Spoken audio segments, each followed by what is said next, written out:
maju jangkah tanganku ndarat nerdadamu ran jepat igamu nglayang nyawamu rondo bojo tak guroni ceki urip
Aja minggat.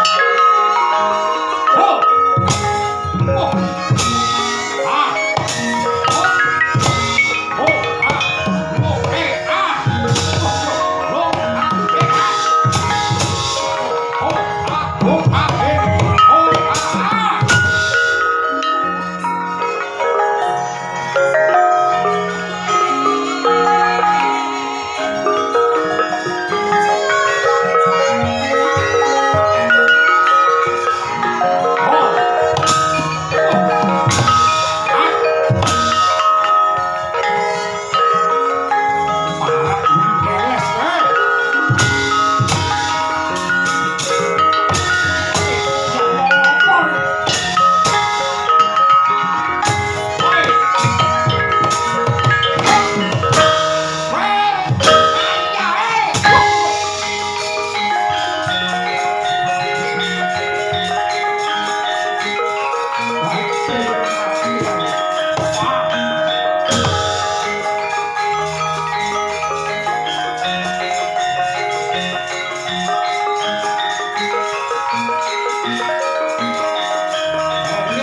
Antasena kowe sapa? Bintang Samudra. Jolya tandhimu kejaba aku. Maju nggo gapeng ndasmu. Wah. Ya.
Dian mabur mulai petok karo helikopter mau piye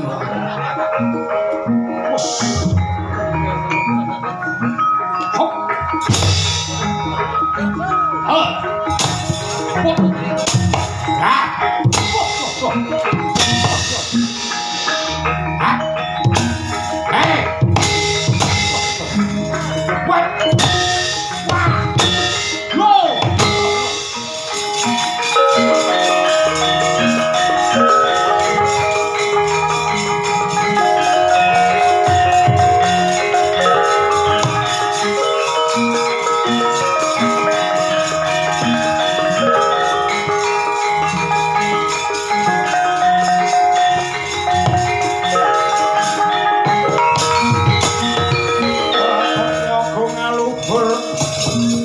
pasar kakak warnanipun Kanjeng Sri Narapati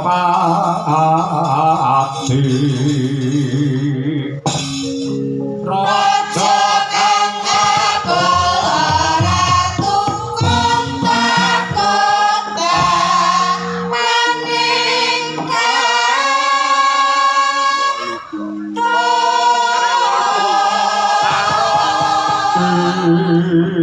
wah praktitah ora patut babar pisan wadyabala saka negara Ngawiyat.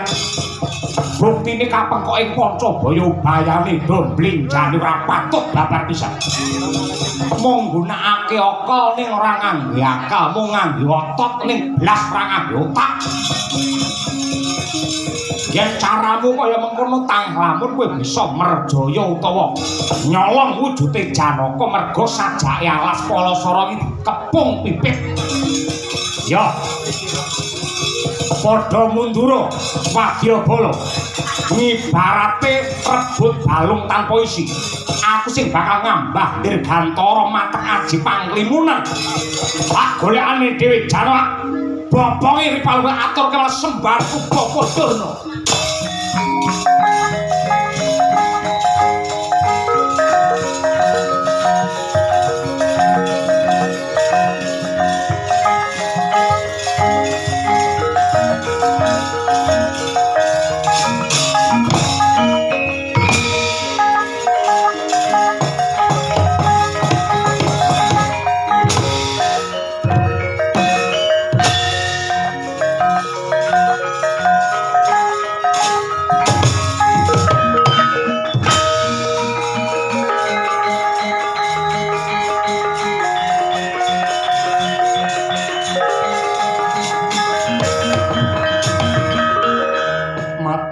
Triwos kawuri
tan samarapan moring suksma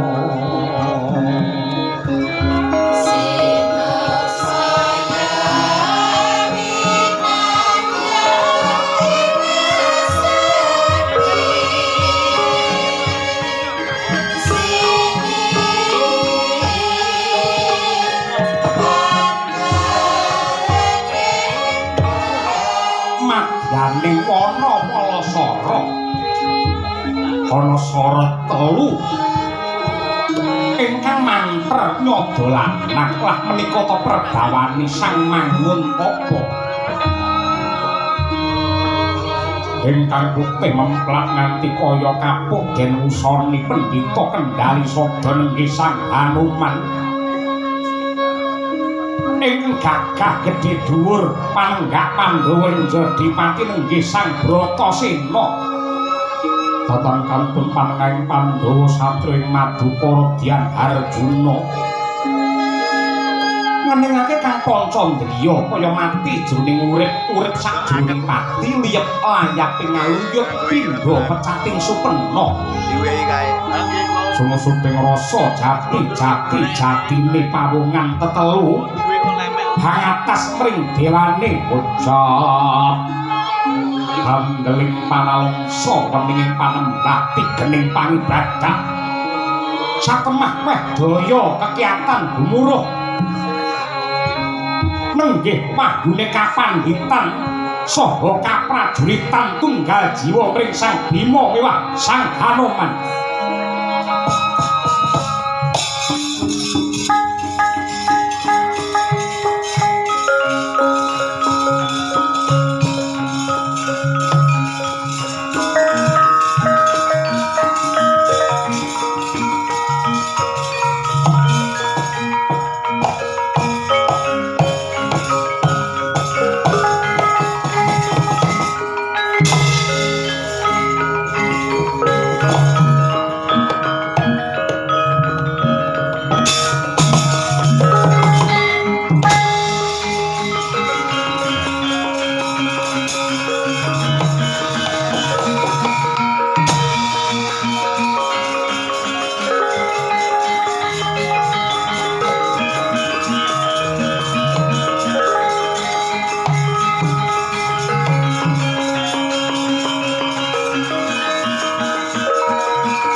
buntuté atlekater Hanuman kawan ngerku dara apa dene Arjuna ulun ingkang tedhak ana ing wana palasara kene puninggih pukulun sanggang narada sembah pangabekti klomawan tuangku kunjuk kasaku katur marang kakek Nawedul sungkem kula katur pukulun ya nak tanpa gawe bombonge rasa wruhanana merga wis ndok tuku sarana laku anggen wangi dek marang nur buating Gusti kanugrahaning pangeran ripalungguhan iki nyibarate wong nandur jeneng kita wis mundhuh ana wahyu cacahe loro panunggalaning wahyu Trimanggala mongko Trimanggala iki tegese wahyu telu ingkang mongko dadi pengarep utawa dadi pangarsa becik wahyune kapandhitan wahyune kaprajuritan apa dene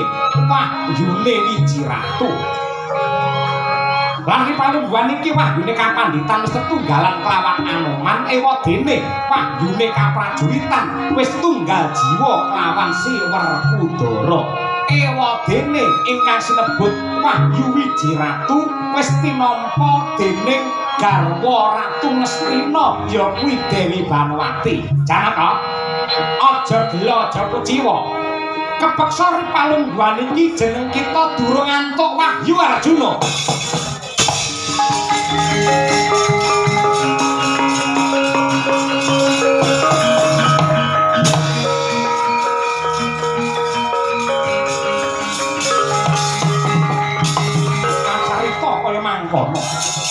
Sanadyan wis mawali Walidyan Arjuna antuk wujude Nugroho.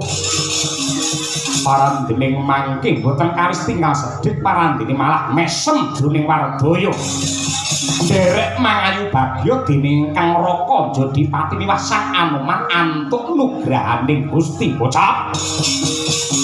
Dadak ana angin aniyup duwe prabawa panas. Anenggih ingkang lagi matek aji panglimunan Narendra ngawiyat Prabu Dewa Kumara. Hebat kaya kilat kesit kaya tetakit pangawak wujuding mega ingkang ireng gembuleng nyaut mrisang Dananjaya.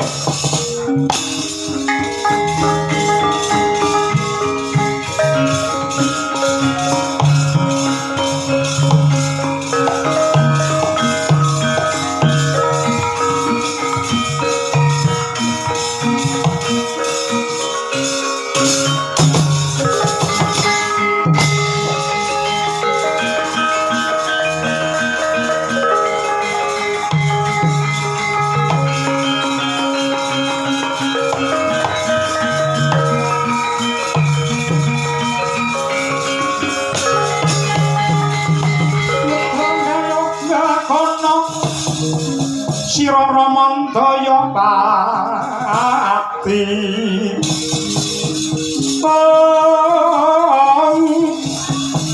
ana yaksa gung Sangkrama namane wil kathah sini jejaki jroning waris mbadha ulang tanpa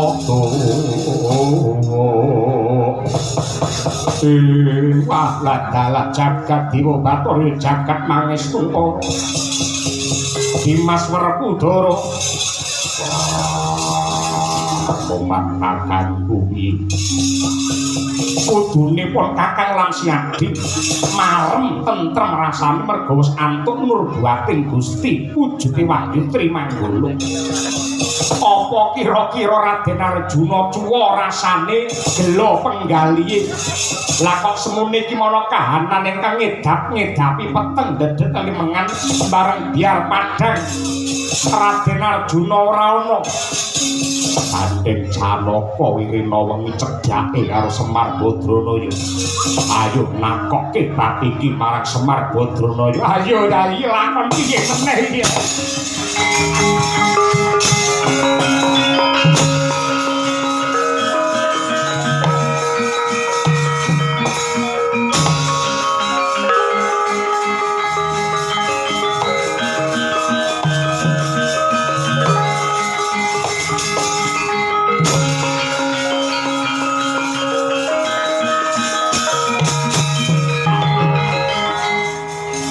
Kowe bakal tak pateni Janaka.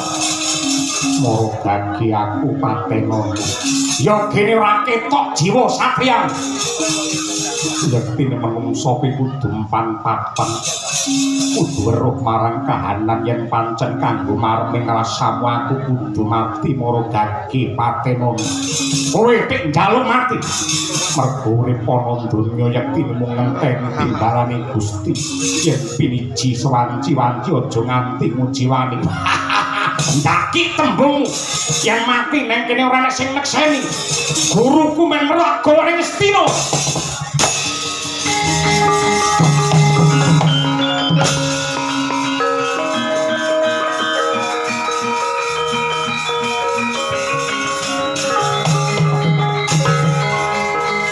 Ana ngetan parane ngambah dirgantara. Anggih Kang Prabu Dewa Kumara Gengan gendong dumateng Sang Dananjaya. Saya geger saya rame. Wah Prabawa gara-gara tlatah Jawi Wetan.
Lek Slendang Biru Sinden Madangkara wis kulino krungu. Coba aku tak nyuwun pambiyantu karo Mbak Yu Tatin Titot ingkang made-in saking Kulon Progo. Kaya apa slindangi coba ya apa? Mangga Yu. Ketok tuwa banget to Yu. Iki dudu oknome petruke. Iya, iya. Angger wong ora gelem tuwa. Ora mbiyen ra saiki angger wong wedok ngopo ya angger saya tambah umure malah saya tambah kemayu. Ora Mbak Tatin, ora Mbak Lia, ora bojoku mesti senengane kok foto. Mula sing kena sok-soke nuwun sewu wong lek ora mesti ndeloki status, ndelok story, keadaan badan iki mboten ngerti sok-sok ya pas wareg, sok-sok ya pas luwe. Yen pas wareg ngerti storine Mbak Tatin ora masalah. Nek pas luwe mergo dhewe angger story mesti ngrembug panganan sing dipoto panganan. Terus karo isore ditulisi berdoa sebelum makan. Mbok ngelingi lek kancane ya akeh sing ora iso mangan. Pun akeh awake lemu mengen. Lah di posting ya ming sambel lho. Apa pengen tak sambeli apa piye? Oh. Apa ora ngerti ta lek wong perang biyen. Pengen sambel disambeli. Sadurunge perang kudu nggawa bedil, musuh teko dibedili. Durunge perang nggawa tombak, musuh teko ditumbaki. Perang nggawa repopel, musuh teko direpopel. Coba lagi ya. Aku malah kelingan kulinya. Coba.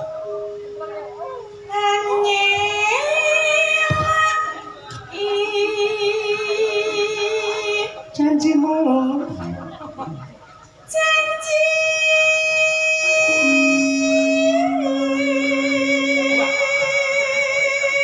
Selendang biru. Selendang biru. Alah selendang biru. Alah.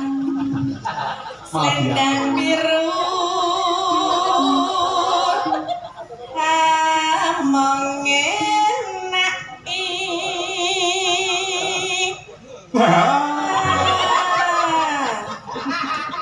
Hati.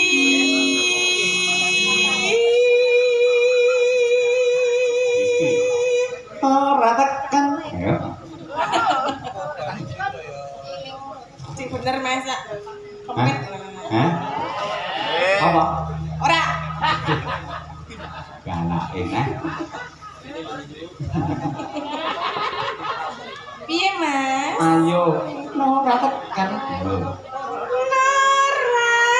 tekan batin setiamu. Yuk, Cik Roklu. Selendang biru.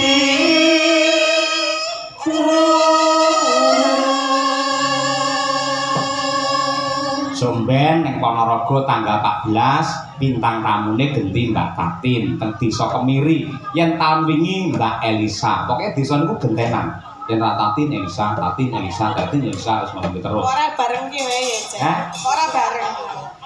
Lah kepenak awakmu no lek bareng. Niki bulan ini aku bersama Mas Petro ketoknya 4 kali ya. Ketoknya. Ketoknya basa ngendi? Ketoke. Ayo, 4 kali.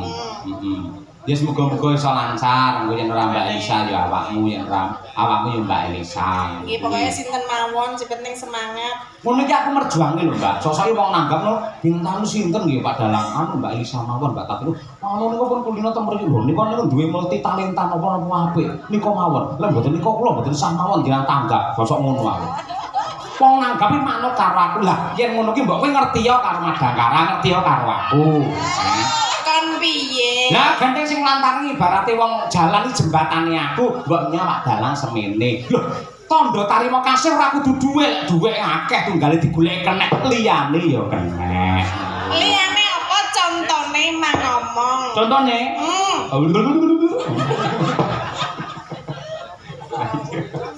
Ayo. Oke, ya Tin. Ya. Leboke Mataram. Tatapan janjimu selendang biru.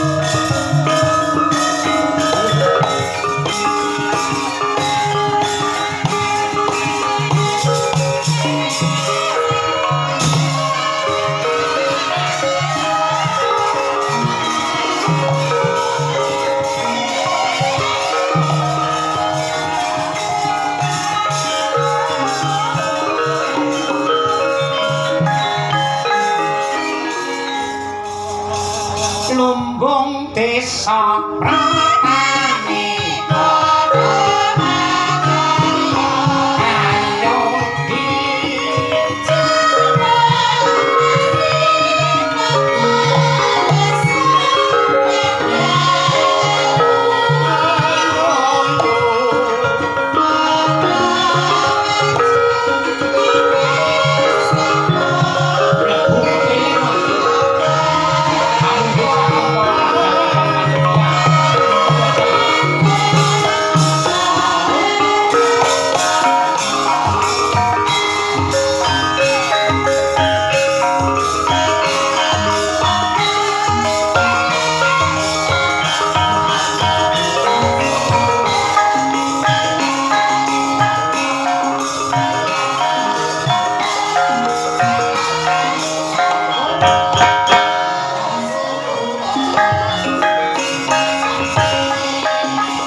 Mas Gareng apa, Tret?